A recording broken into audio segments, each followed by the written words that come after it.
Rabbi shrah li sadri wa yassir li amri wahlul 'uqdatam min lisani yafqahu qawli. Bismillahirrahmanirrahim. Bismillahirrahmanirrahim. Bismillahirrahmanirrahim. Assalamualaikum warahmatullahi wabarakatuh. Oke teman-teman, kembali lagi bersama saya Taufik Muhammad Yusuf, mahasiswa UIN Syarif Hidayatullah Jakarta, semester 3. Pada kesempatan kali ini kita mendapatkan tugas nih teman-teman, yaitu pengantar linguistik Arab pada subbab makna leksem. Nah, pada pelajaran kali ini kita dibimbing oleh dosen kita, yaitu Al-Ustadz Dr. Muhammad Syarif Hidayatullah MHum.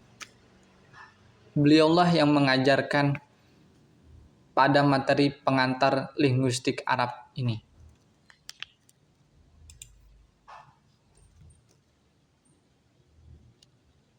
Teman-teman sudah tahu belum apa itu makna leksem?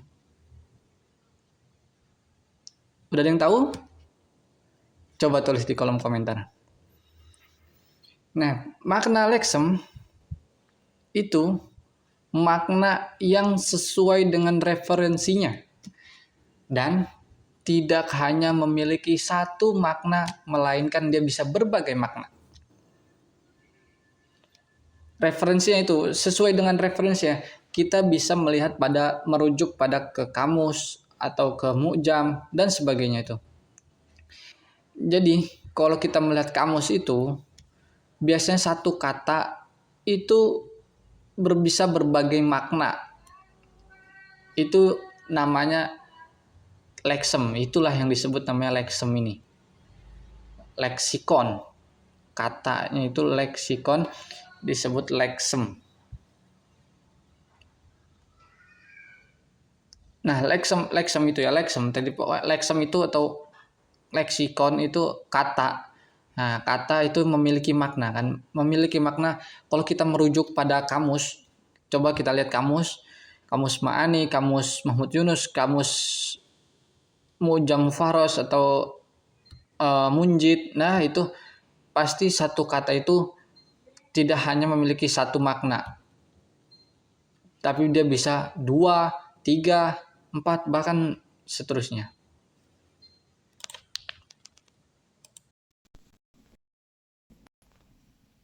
Nah, contoh dari leksem itu ada di sini. Kita mempunyai dua contoh, itu babul fasli yang artinya pintu kelas, sedangkan contoh yang kedua itu babut tauhid, yaitu artinya bab tauhid. Nah, ini keduanya sama-sama bab, sama-sama babun. Bentuknya sama, pelafalnya sama, tetapi di sini maknanya berbeda. Oleh karena itu, kita harus tahu konteks dari permasalahan ini.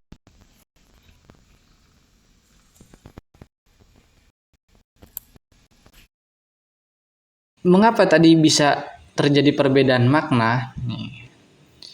Menurut Kruse, ada dua sumber utama pada data primer dalam kasus seperti itu. Yang pertama keluaran produktif dari seorang penutur asli suatu bahasa, baik tertulis maupun terucap. Yang kedua, keputusan makna intuitif yang dikemukakan oleh penutur asli pada materi bahasa dalam satu jenis atau yang lainnya. Nah, itu jadi menurut Kruse itu ada dua sumber utama pada perbedaan kasus seperti itu. Entah penutur asli yang sudah mengerti ada perbedaan makna itu,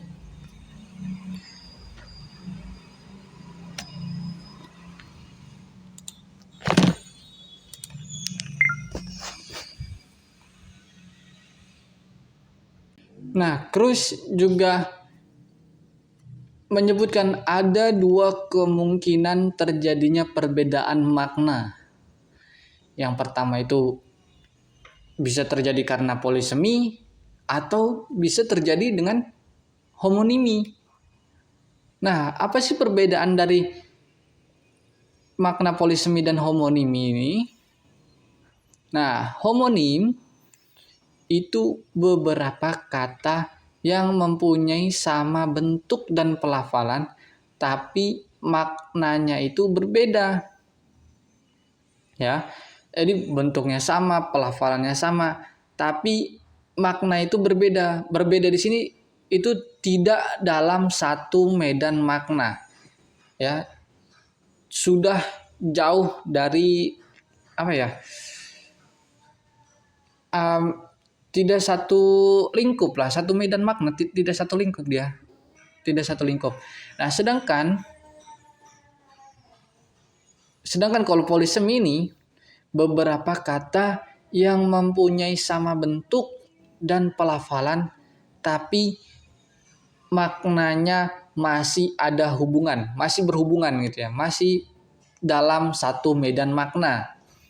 Nah, kalau yang tadi homonim itu maknanya tidak dalam satu medan makna, sudah berbeda jauh, kebalikan. Sedangkan kalau polisemi ini maknanya masih ada hubungannya. Kemudian ada contoh dari homonim. Nah, nih dalam bahasa Indonesia kita bisa melihat kata ini.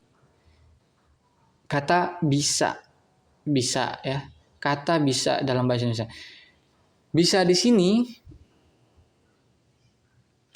mungkin untuk diartikan sebagai racun dan mungkin juga diartikan sanggup.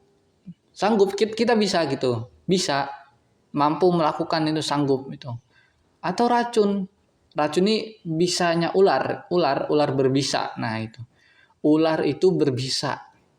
Kita itu bisa melakukan apa gitu. Kita itu bisa mengerjakan tugas dengan baik. Nah, itu contohnya. Bisa ini sama-sama mempunyai 4 huruf BISA. Nah, BISA. Pelafalannya juga sama, tapi artinya berbeda. Maknanya juga jauh ini, tidak dalam satu lingkup makna, tidak dalam satu medan makna. Yang satu racun. Racun itu penyakit, menyakitkan dia, bisa ular. Itu kan kalau kita digigit ular, itu kita bisa sakit, keracunan. Nah, sedangkan kalau bisa yang diartikan sebagai sanggup, ya berarti kita mampu melakukan gitu. Kita mampu melakukan tugas dengan baik. Nah, itu contohnya ya. Kemudian ada lagi contoh dalam bahasa Indonesia, yakni kata pacar. Nah, kata pacar ini dalam KBBI itu ada dua arti, memiliki dua arti. Yang pertama itu sebagai inai. Inai itu daun inai atau kalau nggak salah kutek ya, bahasa lainnya kutek, mungkin kutek. Terus bisa diartikan sebagai kekasih. Nah, ini kan sangat jauh ya. Kutek, inai itu daun inai, dan ini kekasih itu pasangan gitu, jauh, berbeda jauh. Jadi yang disebut dengan homonim itu benar, tidak dalam satu medan makna. Pelafalannya sama, bentuknya sama, tapi berbeda medan makna. Medan makna tidak dalam satu medan makna. Nah, contoh dalam bahasa Arab nih. Nah, kita lihat ini. Ada Fathu Konstantinia yang artinya penaklukan Konstantinopel. Sedangkan yang kata kedua ini Fathul Izar yang artinya ini buku tentang pernikahan gitulah. Beda kan? Kata Fathu di sini penaklukan, sedangkan di sini pernikahan gitu. Atau ini fathul bab membuka pintu. Fathul bab membuka pintu gitu. Beda, membuka sama penaklukan beda. Membuka itu dengan secara baik-baik. Kalau penaklukan itu perang. Nah, kemudian ada contoh dari polisemi nih, polisemi. Contoh dalam bahasa Indonesia ini kata langit, ya. Langit. Langit ini bisa diartikan tempat beradanya bulan, matahari, bintang, dan planet lainnya. Nah, langit ini juga bisa diartikan sebagai atap rumah nih. Contohnya atap rumah, langit-langit itu, langit. Itu masih dalam satu medan makna. Karena tempat berlindung, langit itu tempat berlindung atau yang berada dia itu berada di atas gitu, langit. Ya, itu masih dalam satu medan makna. Nah, contoh yang kedua nih, ada kata darah. Darah ini kalau kita ini itu darah. Darah itu ya sel merah dan putih yang mengalir dalam pembuluh darah. Nah, itu darah. Dan juga bisa diartikan sebagai keturunan. Nah, misalnya contoh nih, saya berdarah biru. Nah, saya keturunan raja, mungkin gitu. Darah sama sel darah merah putih ini masih satu kesatuan, satu medan makna sama keturunan. Nah, gitu ya. Nah, kita lihat sekarang dalam contoh bahasa Arab. Kata rofa'a ra'sahu artinya dia mengangkat kepala, sama kata yang kedua nih ja'a ra'sul qaum artinya kepala suku sudah datang. Nah, kepala itu bagian atas gini, pemimpin. Nah, kepala itu kan sebagai pemimpin yang dia bisa berpikir gini. Kepala itu tempatnya otak dan dia bisa berpikir dan menjadi seorang pemimpin. Nah, gitu loh. Kepala suku ini atau seorang pemimpin suku sudah datang. Masih ada satu kesatuan kan? Kepala itu di atas, gini posisinya di atas. Dan pemimpin itu pasti jabatannya tinggi. Nah, itu masih dalam satu medan makna. Satu medan makna. Nah, selanjutnya itu kita dalam makna leksem ini itu ada tentang menurut konteks dan konteks. Itu ada tentang banyak sekali konteks dan konteks. Ya, karena kita banyak sekali ini permasalahan di sini tuh maknanya ambigu. Nah, makanya Ambigu di sini itu belum jelas ya teman-teman.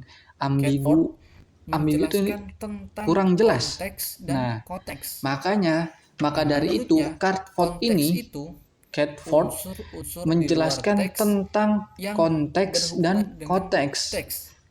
Nah, menurutnya konteks itu unsur-unsur di luar teks yang berhubungan dengan teks menyertai dan memengaruhi dan mempunyai relevansi yang sedang dibicarakan. konteks. Nah, itu.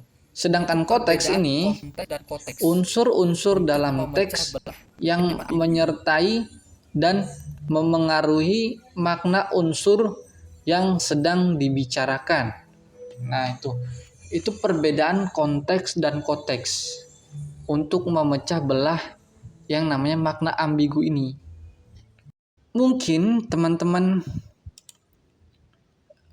masih ada yang ragu atau masih ada yang belum paham. Kita bisa tulis di kolom komentar ya teman-teman. Apa yang perlu diperjelas lagi tentang makna leksem ini, ya. Jadi makna leksem itu makna yang tidak hanya memiliki satu makna, melainkan dia bisa berbagai makna. Itu ya makna leksem.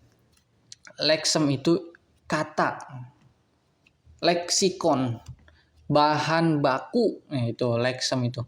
Kita bisa merujuk ke kamus atau mu'jam. Ya, teman-teman, begitu. Mungkin kalau ada yang dipertanyakan silahkan tulis di kolom komentar ya, teman-teman. Oke.